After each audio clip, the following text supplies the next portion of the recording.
ब्राह्मणवाद को जिंदा रखने का षड्यंत्रकारी साहित्य ही सबसे बड़ा हथियार है। इस तरह से वाल्मीकि रामायण और गीता की रचयिता पर भी सवाल उठते रहते हैं। आइए गीता की रचयिता और उसमें कहे गए कुछ संदर्भों का जायजा लेते हैं। इस विषय पर मंथन करते हैं कि ऐसी पुस्तक क्यों लिखी गई, लिखने वाले का मकसद क्या था, इससे किसको फायदा पहुंचने वाला था। एक स्वाभाविक सा सवाल, किसको नुकसान पहुंचाने का इरादा था। क्या गीता कोई धार्मिक किताब है? इसे लिखने के लिए किसने और क्यों ऑर्डर दिया? फिर आखिरी सवाल, लिखने वाला कौन हो सकता है? यही नहीं, जिस समय लिखा गया क्या उस समय कलम दबात पेपर पेन था, या किसी की बात सुनने वाला ऑडियो रिकॉर्डर की सुविधा थी जो सुनकर लिख दिया। ऐसे ही कुछ सवाल आपके भी दिमाग में लगातार उठते रहते होंगे। जिस तरह से अछूत की शिकायत कविता के लेखक हीरा डोम की कविताओं को पढ़ते समय ये आभास होता है कि ये वर्ण व्यवस्था को मजबूत करने के उद्देश्य से कि ब्राह्मण के द्वारा लिखी गई है। सबसे मुख्य बात यह है कि कवि अपने समाज के ऊपर हो रहे अमानवीय हिंदू वर्ण व्यवस्था वाले अत्याचारों को अपनी नियति समझकर दिल को झकझोर देने वाला वर्णन तो जरूर करता है, लेकिन उस दुख से निकलने की छटपटाहट उसमें कहीं देखने को नहीं मिलती। ऐसे ही गीता कुछ और नहीं बल्कि मनुस्मृति की ही फोटोकॉपी है। गीता महाभारत के भीष्म पर्व का भाग है। इसमें 18 अध्याय और 700 से ज्यादा श्लोक हैं। गीता की पृष्ठभूमि कुरुक्षेत्र में लड़ा गया महाभारत का युद्ध है। कौरव और पांडवों के बीच कुरु साम्राज्य के सिंहासन के लिए लड़ा गया था। जब उभय पक्ष की सेनाएं कुरुक्षेत्र के मैदान में आकर खड़ी होती हैं और अर्जुन युद्ध के संघर्ष से विचलित हो जाता है, तब कृष्ण उन्हें कर्तव्य पालन का उपदेश देते हैं। कृष्ण द्वारा दिया गया यही उपदेश गीता है। लेकिन गीता का रचयिता ब्राह्मण धर्म का प्रचारक है। वो शंकराचार्य में विश्वास रखता है, मनुस्मृति की तरह वर्ण व्यवस्था को भी स्थापित करता है। गीता के रचयिता ने भी ब्राह्मण धर्म के प्रचार की खातिर अपने को गुमनाम रखते हुए लेखक का श्रेय वेद व्यास को दिया है। लेखक का ये गुमनाम रचयिता कृष्ण का इस्तेमाल ब्राह्मण धर्म के प्रचार के लिए करता है। गीता के रचयिता ने कवि कौशल का प्रयोग करते हुए अपनी ब्राह्मणवादी वाणी को कृष्ण के मुंह में डाल दिया और फिर महाभारत के साथ सावधानी पूर्वक जोड़कर उसे लेखक का नाम वेद व्यास बता दिया। जैसे वेदों के लेखक ने अपनी रचयिताओं के निर्माण का श्रेय ईश्वर को दे दिया है, वैसे गीता की रचयिता ने कृष्ण को। इसका मतलब ये नहीं है कि ईश्वर वेदों के लेखक हैं। वेद लेखकों की वेद प्रस्तुति का तरीका है, टेक्निक है। ब्राह्मणवादी विचारधारा के लोग गीता को एक महान दार्शनिक ग्रंथ मानते हैं, जबकि बाबा साहब जी उसे बौद्ध धर्म को पराजित करने के लिए रची गई एक प्रतिक्रियावादी किताब मानते हैं। भगवत गीता कोई ईश्वरीय वाणी नहीं है, इसलिए इसमें कोई संदेश नहीं है और इसमें किसी संदेश की खोज करना व्यर्थ है।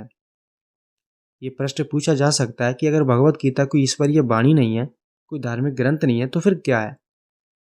भगवत गीता ना तो धार्मिक ग्रंथ है और ना ही एक दर्शन का ग्रंथ है। भगवत गीता का अध्ययन करने पर सबसे पहली बात तो हमें ये मिलती है कि इसमें युद्ध को संगत ठहराया गया है। अर्जुन ने युद्ध और संपत्ति के लिए लोगों की हत्या करने का विरोध किया। कृष्ण ने युद्ध और युद्ध में हत्याओं की दार्शनिक आधार पर पुष्टि की। युद्ध की ये दार्शनिक पुष्टि भगवत गीता के अध्याय 2 के श्लोक 2 से 28 तक दी गई है। युद्ध की दार्शनिक पुष्टि तर्क की 2 कसौटियों पर आधारित है। पहला तर्क ये है कि संसार नश्वर है और मनुष्य मृत्युधर्मी है। वस्तुओं का अंत होना निश्चित है, मनुष्य की मृत्यु निश्चित है। जो बुद्धिमान व्यक्ति है उनके लिए इस बात से क्या अंतर पड़ेगा कि मनुष्य की स्वाभाविक मृत्यु होती है। इस बात पर आंसू क्यों बहाया जाए कि उसका अंत हो गया है? मृत्यु अनिवार्य है, फिर इस बात पर क्यों विचार किया जाए कि मृत्यु किस प्रकार हुई? दूसरा तर्क प्रस्तुत करते हुए युद्ध की आवश्यकताओं को सिद्ध किया गया है और ये सोचना भ्रम है कि शरीर और आत्मा एक है। वे दोनों अलग अलग हैं। वे केवल स्पष्ट रूप से अलग अलग ही नहीं, बल्कि वे दोनों अलग अलग इसलिए हैं कि शरीर नश्वर है जबकि आत्मा अमर और अविनाशी है। जब मृत्यु होती है तो शरीर का अंत हो जाता है।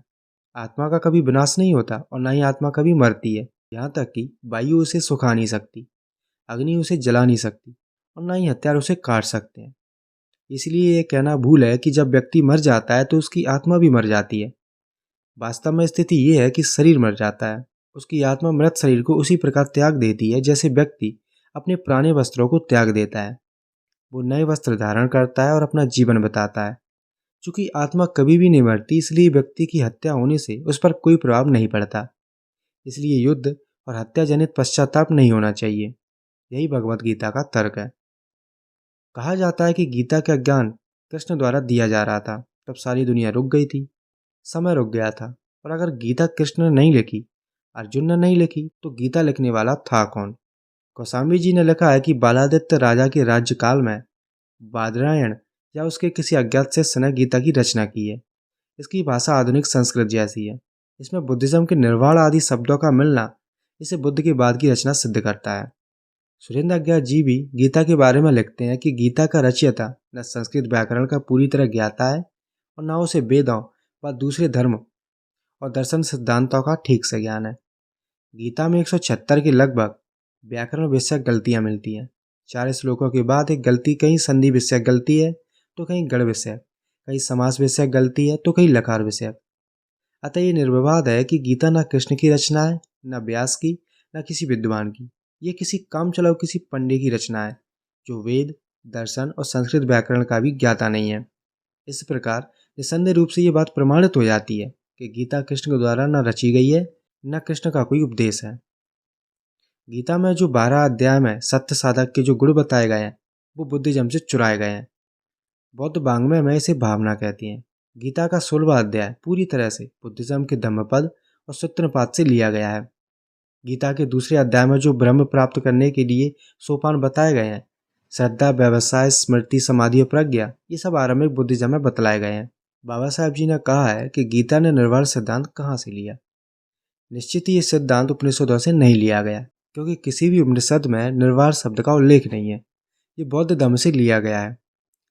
अगर इस संबंध में किसी को संदेह हो तो उसे भगवत गीता के ब्रह्म निर्वाण की तुलना बौद्ध धर्म की निर्वाण संबंधी अवधारणा से करना चाहिए, जिसका विवेचन महापरिनिर्वाण सूत्र में किया गया है। गीता में जो भावना, कर्मयोग, लोक संग्रह और योगक्षेम शब्द हैं, वे भी बुद्धिज्म से चुराए गए हैं। सुरेंद्र कुमार अज्ञात जी ने सही कहा है।